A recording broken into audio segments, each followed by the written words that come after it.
Good afternoon. I want to begin by thanking everyone who's joined us today. We recognize how busy life is and really appreciate you taking the time to join us for this webinar. My name is Dr. Mari Karahashi, and I'm a child psychiatrist, clinical associate professor here at Stanford, and co-director of the Stanford Parenting Center in the Department of Psychiatry.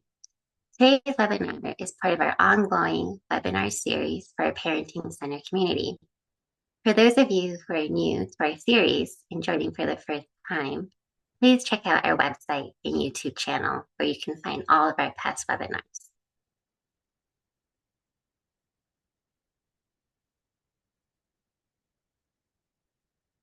Thank you, Emma, for that link in the chat.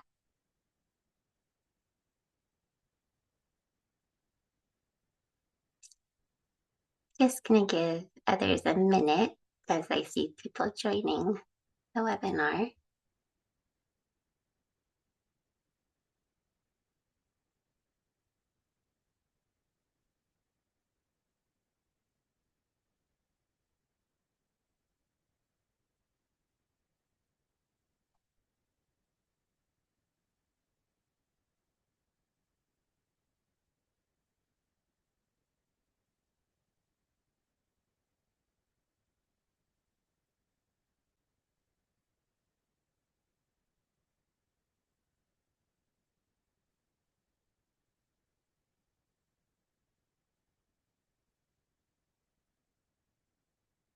So let me reiterate a warm welcome to everyone who's joined us today for our webinar. We're incredibly fortunate to have Dr. Brad Zicherman and Garret Forshee with us. We'll spend the first 45 minutes or so of the webinar on the presentation, and we'll have time for questions afterwards. I'll be moderating the Q&A. Please submit your questions through the chat. And now I'll turn it over to Dr. Brad Zicherman. All right, thanks for the introduction. Garrett, I think we can move on to there we go. All right, so well, actually, let's go back to the first slide. I'm on your screen now, so I see where we're at. Perfect. Okay. So topic today, digital wellness for families, navigating healthy screen and social media use for youth. Uh, this has become such an important topic. The iPhone came out in 2007. Social media platforms really took off around 2012, 2015, and really only now are we understanding how digital technology affects youth, affects families. So we're going to talk about trends with digital media use, why the trends we're seeing may be a problem. I perhaps should say that they are a problem, and then offer solutions and guidance if you are concerned about your child's use of digital media or even your own use of digital media. All right, we can go to the next slide. All right, so the recovery clinic at Stanford, which is essentially me and Garrett right now.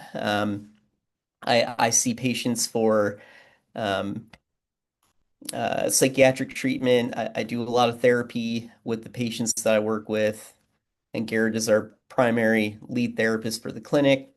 The recovery clinic, we started in 2019. Initially, my thought was that we would only be working with patients with substance use concerns. And we're 25 now, and a substantial part of the practice is now devoted to behavioral addictions, more specifically screen addictions, and even more specifically social media addictions. So it's become really I'd say a highlight and focus of the work that we do. We offer we do talks like this. I think we're going to put together some more seminar series for parents who have concerns with their child's digital media use and substance use as well. We also offer substance use groups, and we will be starting a group up in August for youth who have substance use concerns. And we typically work with 14 to 25-year-olds. It can be even lower, potentially, and we do see a fair amount of like 8 to 13-year-olds for digital media concerns. So that is another part of our practice. Next slide.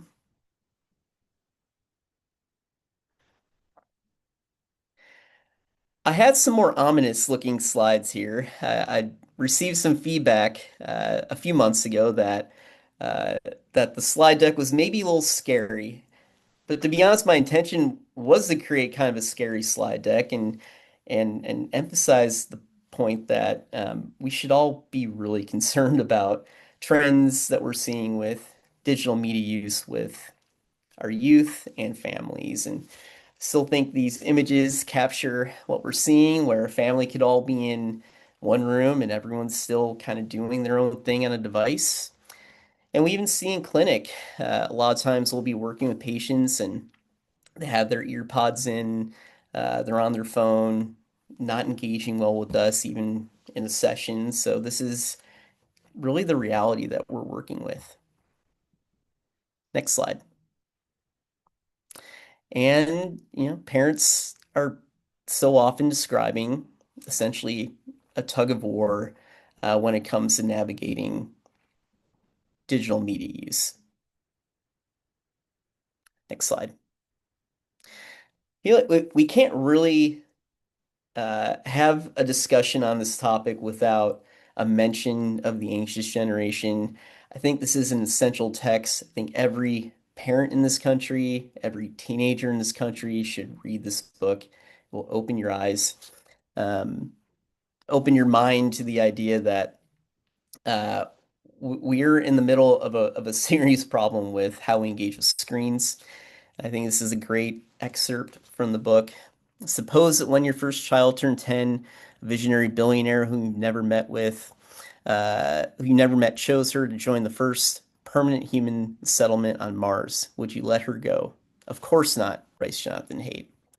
And then he argues that parents have made a similar bargain with big tech by sending children to a virtual planet for untold hours every day. Next slide.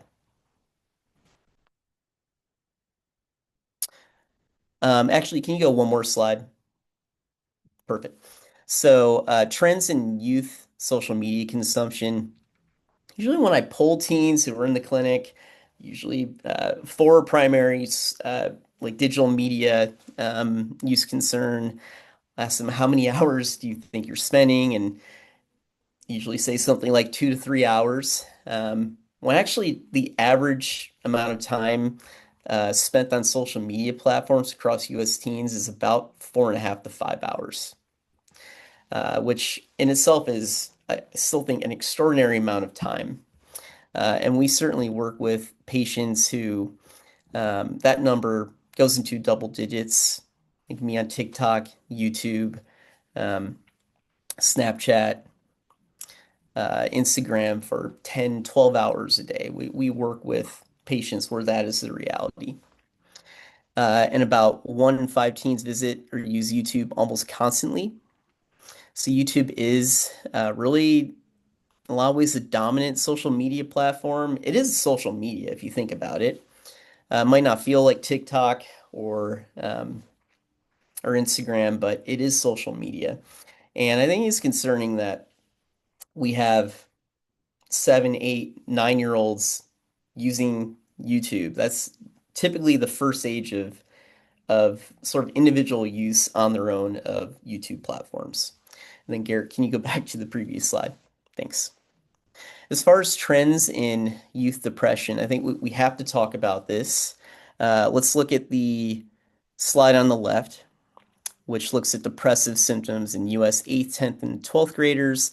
This data set is from the Monitoring the Future study, which is a great national data set. They also track trends in substance use. And they ask these questions. I can't do anything right. My life is not useful. I do not enjoy life. And you see these spikes. See a bit of a mini spike around 2007. I mentioned that was when the iPhone came out. And then look at how these rates spike around 2012 through 2018. This is when social media use took off. And we're at the point now where we understand in research that this isn't just correlational, there really is a causational component to something like depression and social media use. Uh, Next slide, Garrett, and then one more. Thank you. Yeah, this is a really, I think, profound graph and study looking at depression and social media use. This was percent of UK teens depressed as a function of hours per weekday on social media. It's really important to note, look at the difference between girls and boys. It's also important to note, especially for boys, even for girls, if you go up to 2 hours of use, uh, depression doesn't increase that much, but there's a real inflection point once you hit 4 hours or more of social media use. What do we say the average amount of time spent for a teenager on social media is? It's 4.5 to 5 hours. So pretty much all our teenagers are in this concerning range. And then also, I think really profound, important to note in that same UK data set, mood disorders were more closely associated with social media usage than with cannabis use or binge drinking. Pretty profound. I mean, it shows how powerful and how problematic social media use can be. Next slide. Young people understand this.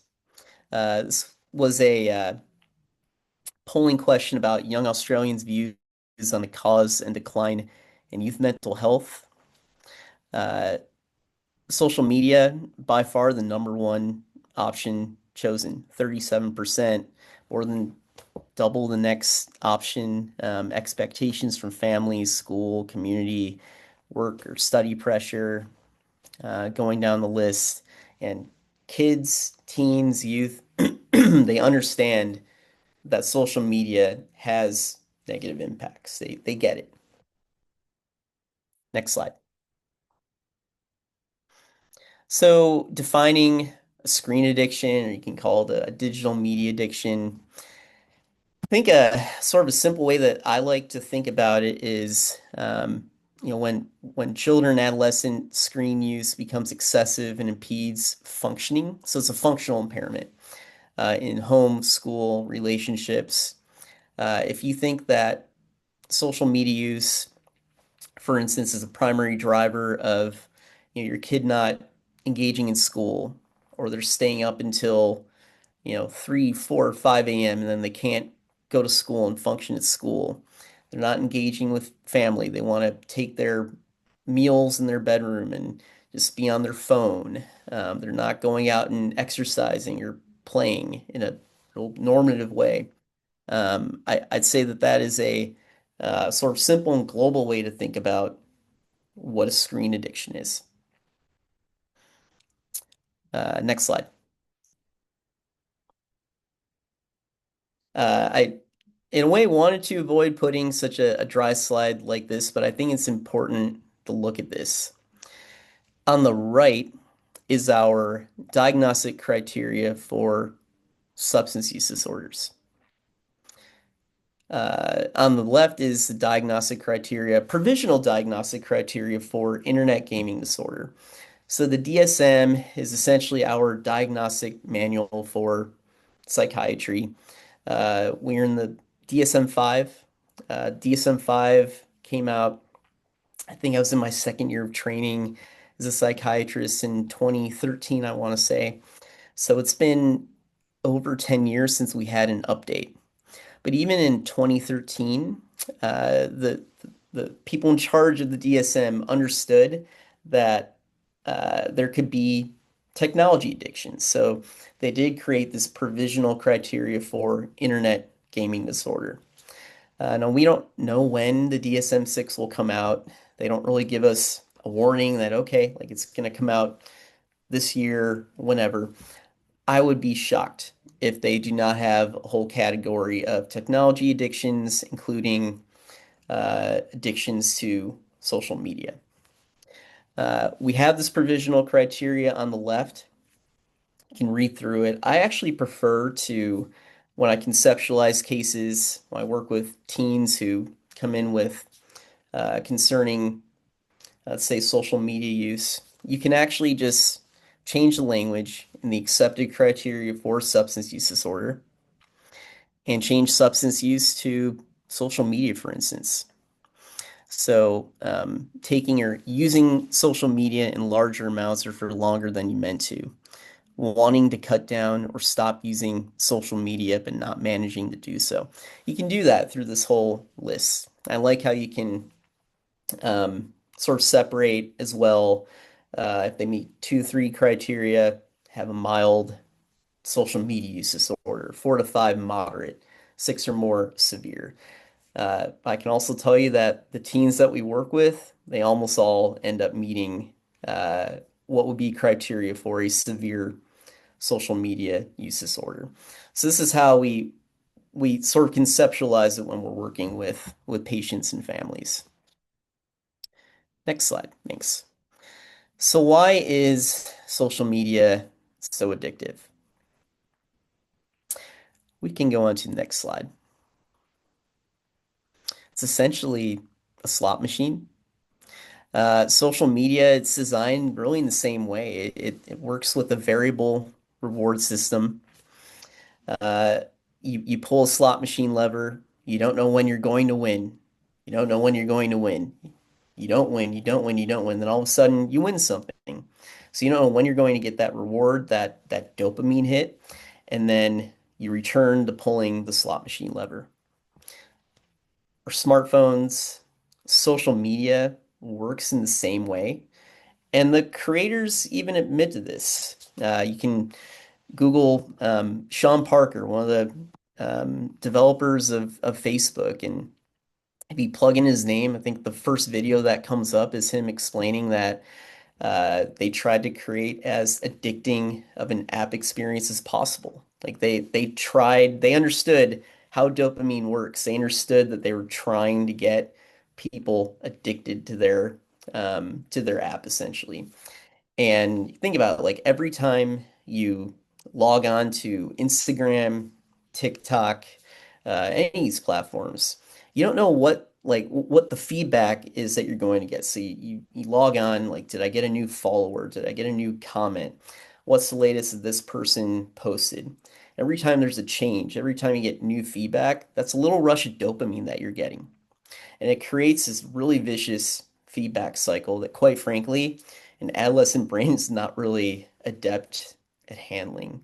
The last part of our brain to develop is the prefrontal cortex, which is responsible for executive functioning, which means, do I prioritize what I'm doing on my app or a chore or schoolwork? We can't honestly even expect that our children, our kids are able to, our teenagers are able to navigate this on their own without limits. Next slide, thanks. I borrowed this from an expert in the field, Catherine Price. I just think it's so true. Smartphones are experience blockers. When you're on your smartphone, means you're not going outside, you're not playing, you're not going on a hike, you're not playing a sport, you're not seeing your friends in person. All things that are healthy. It is an experience blocker.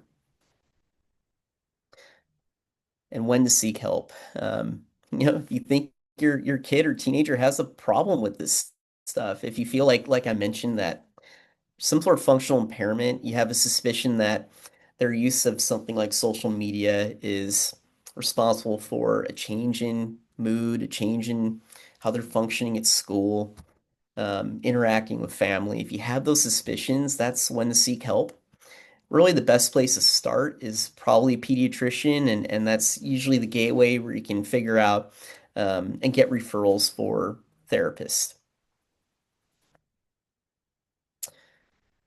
And just to circle back and emphasize, why is it so important to think about social media addiction and use disorders?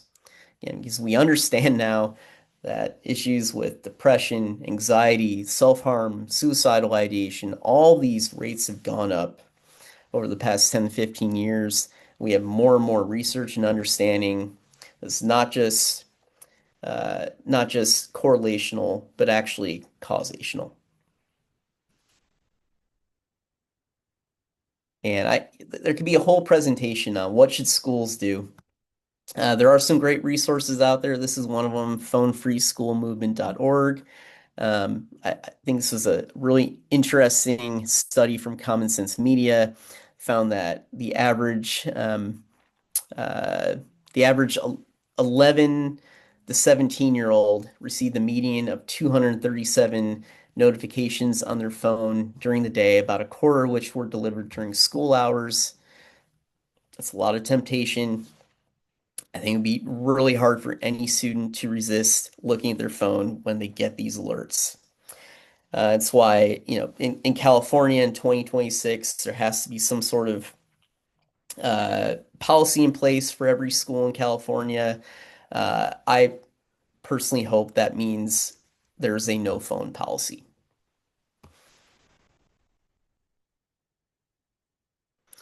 All right, now for Garrett. Thanks, Dr. Zicherman. As said before, my name is Garrett. I'm the lead therapist. I'm a mental health clinician here at the Stanford Youth Recovery Clinic. And we're going to kind of take the research and the ideas and what was said in Dr. Zicherman's presentation and kind of think about how we can apply it into the home environment. How do we make this actual change in our day-to-day functioning? So we're going to go through that a little bit. And to start out, I wanted to section it off into three main factors. One is setting a clear and consistent boundary on screen use.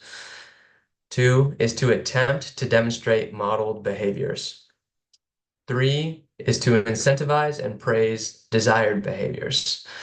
And before going any further, any more details into these three things, I think Dr. Zicherman and I want to express that we know that this is, kind of a quick and simplified take on a very difficult task. We understand that you all have busy lives, busy jobs, a lot of stuff going on, and putting something else on your plate is going to be difficult. But as said before in Dr. Zicherman's presentation, we think it is of the utmost importance, and we hope that you consider taking on this struggle because we think your kids are worth it. Okay, so before we think about, putting together a plan, I take a lot of cues from a very influential book that I read by Dr. Anna Lemke. It's called Dopamine Nation. It's about various aspects of why addiction is increasing all over the world, as well as a very pointed attempt to understand how to address addiction, addictive behaviors. Definitely, addiction to social media and devices are included in that. I will say just a little bit of an asterisk.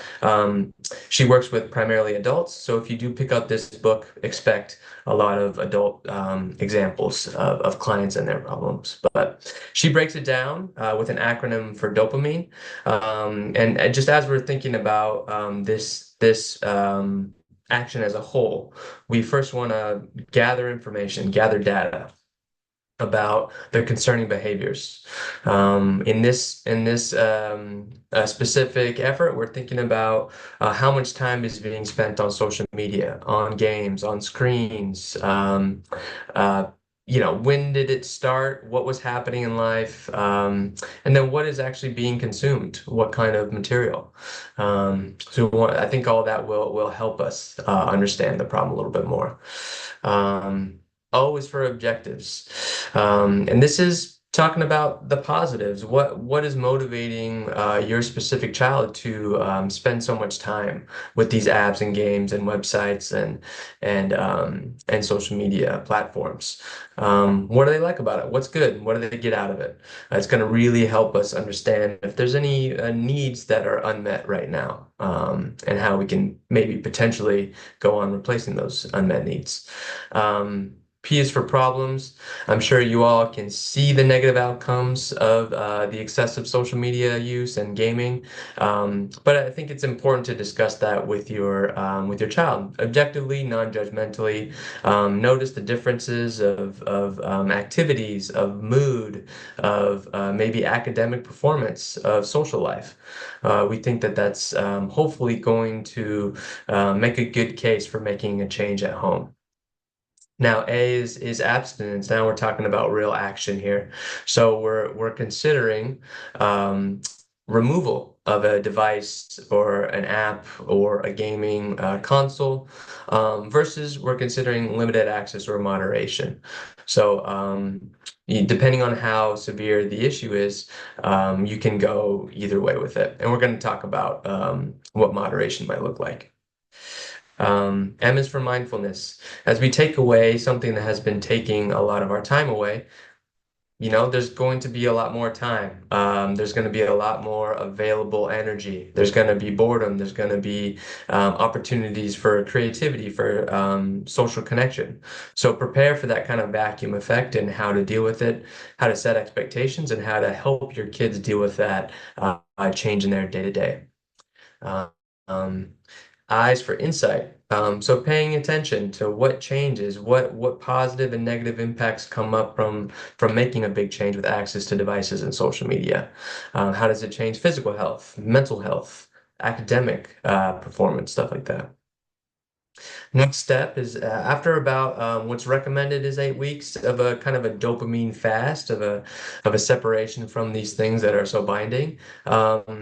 Reconsider, are these limits still necessary? Should we continue to have these limits in place, or should we start to loosen them? An experiment is the application of what you've learned into the future. Can we function without these boundaries and these limitations? So yeah, please check out that book. It's a great one. Okay. So setting clear and consistent boundaries. So what that looks like is specifying an amount of time allowed on a device and a curfew for Wi-Fi access to devices, time for gaming. And when we're thinking about what that plan looks like, we want to really be very detailed in your consideration. So we're talking about on school days, on maybe shorter school days, on days when your child is home sick from school, on weekend days, on school breaks, like summer break right now. I bet a lot of you are trying to figure out how to fill the time. And on family vacations, what does access to devices look like during family vacations? We want to make sure that we are not sacrificing our family time, family activities, pro-social activities. We're not sacrificing those for your kid to be able to be on their devices. We think that that's not an even trade, obviously because of what Dr. Zicherman was talking about. So when we're thinking about maybe creating a schedule for your family and daily routines, we're going to be including hours of school, relaxation time, creative time, physical exercise, social activities, sports, time outdoors, time for homework, time for meals with family, access to Wi-Fi, devices and gaming. When does that fit into your day-to-day? And then how can we prioritize winding down before bedtime to make sure that our sleep routine is healthy and keeps us in good shape during the day. Here is a kind of a breakdown, kind of a simplified schedule that we've definitely seen. 8 to 3 school hours. Then when we get home, we're thinking about relaxing, taking a break, taking a load off, snacking, maybe getting outside, potentially getting some access to devices. And we have an asterisk here because some of our kids are actually on school-provided laptops all day. So, do we support you getting right back onto a laptop or a screen when you get back home? Absolutely not. So we want to make sure that there is a good break before getting into homework, which might be on a computer, but definitely after a full day of being on a computer screen. A lot of time for homework, maybe 2 hours, dinner with family. As much as it's difficult to have a very consistent dinner time, we do think that if we're trying to introduce some structure to your household, it might be beneficial for everybody to keep it pretty consistent. Time after dinner might be an option for more homework or for time on devices. Um, this is with the caveat of we want to make sure that you have 1 to 2 hours before bedtime without any screens to, have some nice sleep, to be able to fall asleep and stay asleep, which might also change with younger children with earlier bedtimes. And between 8:30 and bedtime, we're thinking about winding down activities, reading, low energy, puzzles, any kind of creative activity. That might be good times for that. Something that I have come across is that sometimes some of our children are big gamers. They like to game socially with friends. So maybe we might negotiate with them what time they're actually allowed to game, making sure it doesn't overlap with family time or bedtime. But that is important. That's something that's going to be on your child's mind. So worth considering. Okay, so how do we keep our kids on a good track without being over their shoulder all the time and watching everything that they do? There are ways to keep our kids accountable and let them know about what you're going to be doing so they are not surprised if they overstep the line and you correct them. Sometimes parents have a device that is password protected, off limits to children, that can kind of monitor and control all the devices on the Wi-Fi network. They monitor screen time, content, and can actually shut off on a curfew. Um, you can search your internet provider device's version for parental controls. Some options that we know of are Apple Screen Time, Google Family Link, Custodio, and also Our Pact. Consider where you keep your devices, especially after curfew. Do we keep them in a central location? Can we keep them outside of bedrooms? Is that possible? Um, just to remove the temptation, remove the reminder of the device and make it a little bit easier for your kid when they're getting used, especially when they're getting used to these new rules. Um, maybe outside the bedrooms for most devices. And also, there are plenty of smartwatch and smartphone alternatives that don't offer as many options for applications and really simplify it, make it a little bit less engaging of a device. Please have patience with yourselves. Do research. Expect surprises. Expect resistance. You're often against a very determined child who's often tech savvy, more tech savvy than you, and the entire internet. So go slow but it's an important fight to fight. Okay, so exemplifying model behaviors, we want to show kids what it looks like to have a healthy relationship with devices, social media, and gaming. We recommend that the whole family actually is on the same curfew, the same time limits as maybe the child that you're thinking about right now. We believe the value should be for everybody, not just this one child who's having a hard time. Um, so we hope that you also follow the same guidelines. A quote that I came across was shared suffering can make individual hardship feel less isolating. So if one kid's on a lot of limitations and everybody else is using their devices as much as they would like, it's going to be really difficult for that kid to adjust to the new situation. So I urge you to join them in that.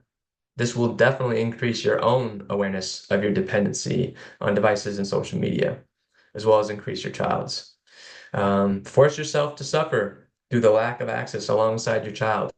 Go through the family experiment together, talk about it, commiserate, complain, find new things to do as a group, and prioritize your own hobbies and behaviors or activities away from the screens, and your kids are going to notice.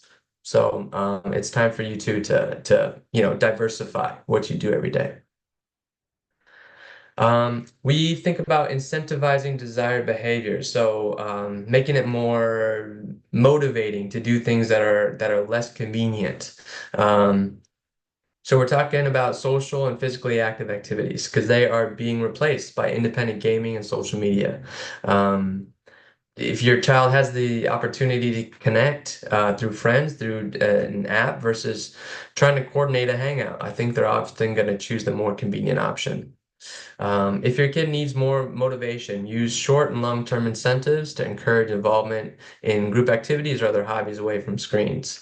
Different incentives can include like money toward a desired object or activity, snacks, treats, outings with friends and family, toys, new clothes, one-on-one time with you or other friends or a cousin or sibling, etc. Incentive plans that reward good behaviors with screen time or in-game currency are actually not recommended. I know a lot of parents feel like that's the only motivating factor, but unfortunately, it's kind of contradictory to what we are trying to accomplish, and we need to kind of rewire the dopamine tracks in our kids' brain sometimes. Um, and not having access and then achieving access through earning it, it actually kind of increases the dopamine hit once they regain access to that device. And if you're curious about putting a plan together with incentives and maybe consequences or timeouts, or if you're having behavior issues, especially around electronics, we highly recommend the Everyday Parenting Toolkit created by Alan Kasdan, who has been kind of the author of Parent Management Training, which I'm sure a lot of you have heard about. It's just a really great manual to give you some ideas and a starting point for thinking about how to create behavior change in a positive way. Okay, closing remarks, actually close to on time. We know that this is hard, okay? It's a thankless part-time job after you get home from your full-time job. It's a headache to take on. It's complex, it's very difficult, but we really, truly, truly encourage you to consider it. Um, it is increasingly difficult to enforce limits the longer your children have unlimited access to devices and social media. So we really encourage you to start as soon as you can. Um, Unfortunately, our kids just don't have the discipline often. They don't have the restraint to make the healthier decision, to have, alternative activities fill their time. With this right at their fingertips, it's really difficult to make that choice. So again, we encourage you to start the uphill battle now. Expect conflict and resistance in the short term, and ideally, hopefully, long-term change and joy. It came to me when making this presentation, just a lot of people saying, like, to their parents as adults, they say, "Hey, I wish you would have forced me to take up piano or to stick with piano or to get into a sport or get a hobby or activity." Just want you to remember, that short-term struggles can often lead to long-term joy and a diverse activity palette to choose from. And just kind of an expectation setter. That the internet usually wins. It's like the house always wins, you know? There are thousands of tech-savvy kids and adults working around the clock to help each other get around your limitations that you are trying to put into place. Just please don't give up. Please stay determined. Keep working hard. Your kids are definitely worth it. So I think now is the time that we will be. Oh, here are our some of our resources. Common Sense Media is a great website to check in with different ways to keep kids accountable, know what your kids are getting into. That's a great starting point. CatherinePrice.com is something that Dr. Zicherman had referenced. And then some of the ones that I included, Dr. Lemke's website, the Dopamine Nation book, rpack.com is a website that shows you ways to have accountability in your home, and the Everyday Parenting Toolkit. Anxious Generation is something Dr. Zicherman said as well. I'm not sure that Jonathan Haidt Substack. Um, Dr. Zicherman, if you can talk about that. Oh yeah, he has a whole Substack and website that actually tracks every research study that is known to humanity in this space. He lists them all on his Substack website. Great. Well, thanks so much, Garrett and Brad, for this great presentation. Now we'll be transitioning to the Q&A portion. Thanks so much for some of the questions in the chat. Please continue to put any questions you might have into the chat. So let's start with when considering limits on screen time, are we specifically concerned with social media use, or does this include time watching TV shows? I can take that one. We understand now that we probably shouldn't just use the term screen time.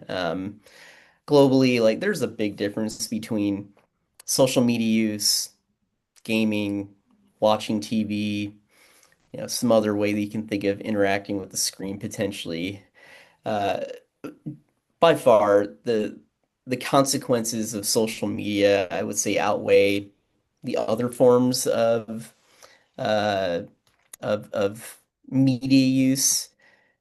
We tend to see that social media has a lot of impact on youth and teens who have what we'd call like internalizing disorders, like mood disorders, anxiety disorders. Gaming maybe has more impact on kids who externalize, who have ADHD, for instance. There can certainly be some concerns with gaming, but by far, we are more concerned about what we see happening with social media use. Okay, thanks, Oh, and Brad. I should also add, there's also a question in that question there. It looks like TV shows. Garrett and I were talking about this yesterday or 2 days ago. If a family wants to watch a movie together, that's fine. If you want to watch something on TV every now and then, that's fine. It should be appropriate content. Um, again, I think watching TV on a screen that you're not in control of, like, don't watch on a laptop, don't watch on a phone, don't watch on a tablet. And I think that would be a much healthier way to engage with TV or, age appropriate movies. Thanks, Brad. And the next question is, can you discuss using no screen time as a consequence? Does that also increase the value of screen time and the dopamine hit? I can take that one too. That's a good question. If the idea is using screen time as a consequence, and so much this depends on what the kid's screen time looks like before you issue that consequence. But if your kid is having behavioral issues and your goal is to, as a consequence, take away their screen time, and they already have a fair amount of screen time, they're pretty attached to it. There's a chance that you could see a pretty significant behavioral episode. It's something I think to be cognizant about. And if you were constantly using that as a consequence, and the consequence might be you don't get access to your screens for a day, you are feeding that dopamine cycle in a pretty problematic way. I mean, this really does work in so many ways, like substance addictions. Substances work through a dopamine response pathway. Screens also work through a dopamine response pathway. Imagine, a substance addict having their substance taken away for a day and then they use it again, taken away, and then they use it. Like they're going to be in a constant state of withdrawal, agitation, irritability. If you are thinking about taking away screens as a consequence, my recommendation would be to consider a lengthy period where you're looking at maybe 2 weeks. We don't really quite know in the literature yet, like what makes the most sense, what length of time, but think it probably around 2 weeks is when you'd start to see, um, or maybe using it as a consequence could make some sense, I would say. Thank you. And for parents of small children, how do you delay giving them any device for as much as possible?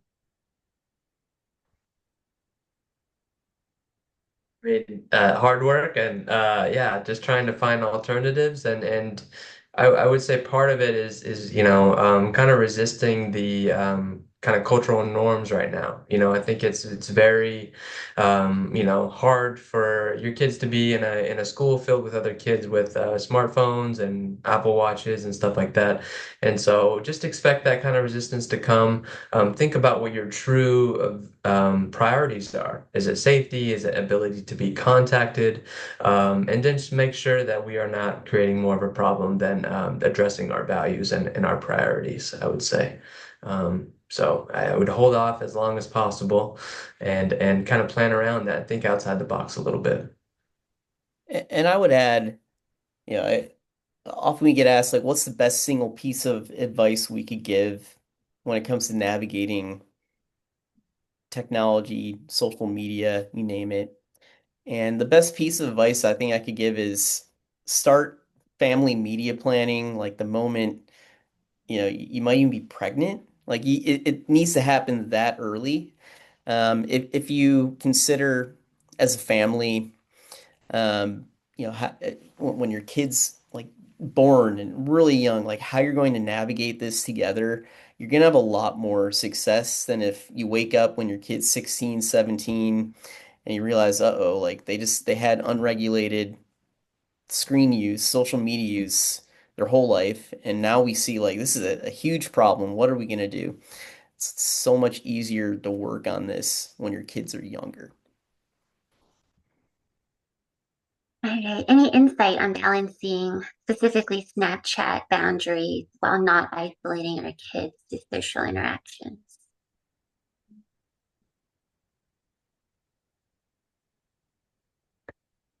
I mean, I think it's going to come like it's not your kid is going to feel like they are being left out. And that's just kind of inevitable because it's so commonplace, right? So I do think that there are ways to stay in contact through text messages, obviously at school. Hopefully they're talking to people on a regular basis, meeting up with people in person. Um, if you take away a social media platform, we fully support that, obviously, but there's nothing that's going to make your child happy in the short term. So we want to set that level, that expectation right now. But yeah, there are plenty of ways for kids to keep in contact with each other outside of Snapchat or social media, for sure. We call it an extinction burst. Like if you decide you're going to remove Snapchat, for instance, from your kid's phone, things are probably going to get worse before they get better. And we typically see that it takes a couple weeks, and then all of a sudden, kids are resilient. They figure out other things to do. You give them time, though. You can't just take away a device or restrict Snapchat for a day or two and then think you can go right back to it or give into the sort of pressures your kid might be putting on you. You're like, hey, mom, dad, I want my Snapchat back. Like, if you hold out for a few weeks, you will see a change in your kid's behavior. We invariably see that. And I'll say, Jonathan Haidt talks about this. Uh, kids who are essentially raised with limited, sometimes like no technology in their lives, they are finding their groups and their people. They're finding other kids that are, coming of age the same way to interact with that, like doing things that, people grew up doing until like the past 10 to 15 years. Right. How can parents set appropriate boundaries on social media use, not just limiting the amount of time? For example, to reduce chances of being bullied online, reduce self-confidence issues being tied to comments on social media, and other dangers. Do you make them give you access to their accounts? Make them have private accounts? Would appreciate ideas. I mean, I think just to start off, I think having a the ongoing conversation is really important, about the dangers of social media and kind of what that's creating. Notice any kind of mood fluctuations and content and talk about it with your kid. See if that's in relation to social media activity or not. Obviously, for giving, just like when you are giving your kids the opportunity to drive, you're going to talk about a lot of the safety concerns that are out there. And so want to make sure that those are all crystal clear before ever signing on or signing or allowing them to sign up.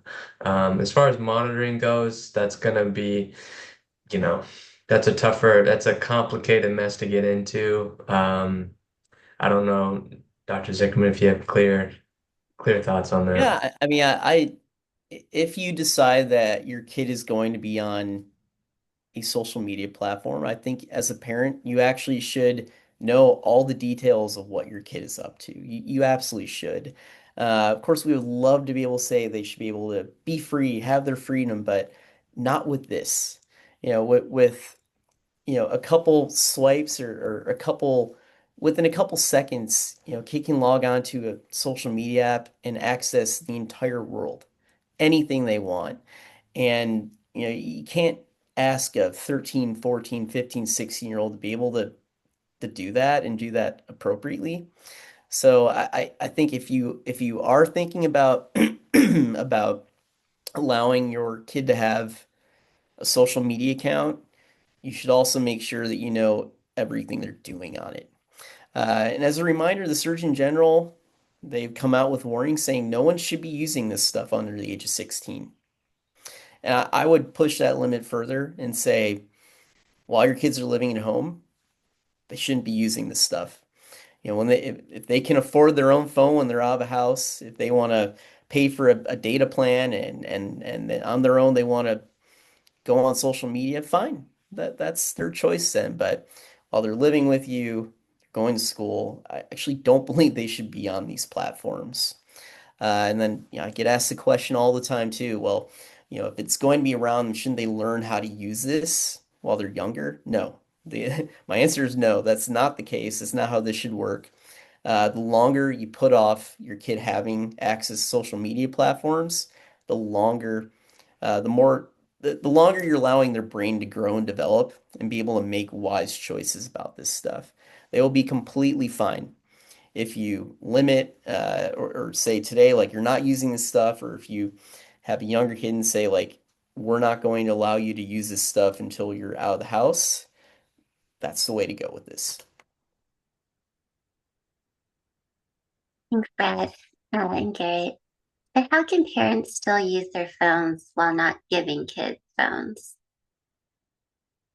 That's kind of the model behavior hope, we're hoping that, outside of very essential functions, that you use your phone as a phone. You try to do it as much as you can. I mean, try to join them in this struggle as much as you can. Show them what it is like to rely on other things to fill your time or to get things done. And so it's going to help you empathize with them. It's going to help you have more grounds when you are implementing these kind of limitations.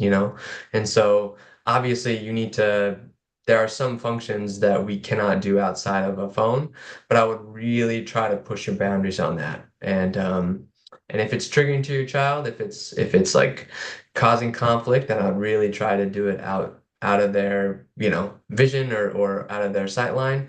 But still, again, we want you to sacrifice as well as your kid, alongside your kid. All right. And for young kids, is it an appropriate strategy to minimize or eliminate tablet game and video game use as much as possible? It seems more like a huge experience blocker, especially at a young age. Yes, limit and get rid of. I think it's a simple way to answer that. Um, they absolutely are experience blockers. We're not in an era of like black and white handheld Nintendo where you play Tetris. Like these games are more stimulating, they're more interactive, they're in color, they're in 3D. Like it's different technology that these kids are exposed to. So I would say, yeah, they are experience blockers and consider just not using them. And I would kind of add, if you pay attention to how these kids' games look, you can make that correlation to gambling and slot machines very easily. It's so clear. So just, yeah, good thing to pay attention to that. And what age do you recommend a kid have access to have a smartphone? Uh, I don't. I truly just I'm at the point where I don't recommend having a smartphone if you have a kid. Like if you're concerned about safety, GPS tracking, they have phones out there. They're literally called dumb phones. If you type in dumb, like what are the best dumb phone options for my kid, you'll have a whole list of and you'll find sites that review all these phones and they some of them are flip phones, some of them are phones that you basically are limited to being able to call certain numbers that a parent might program, and they can potentially track your location. Like to me, that's what I recommend, and that's the extent of a phone that I would consider. A lot of parents push back then and say, well, I'm worried about the safety of my child. What if something happens at school? What if there's a safety event when I'm away from them? This has come up in webinars, panels that I'm a part of, and security experts all say, you're better off not having a phone on you and having your faculties about you if there's some sort of dangerous situation instead of, texting, doing something on your phone if you need to be aware of your surroundings. So to me, that there's really no reason for a kid to have a smartphone. What about teenagers? Is there a certain age? Yeah, I if they're out the door, if they're in college, if they can afford that on their own, like okay. Again, I don't see great benefit for a kid or a teenager, who's in K through 12 education, having a smartphone. They can have a phone, they can have something that, they can call.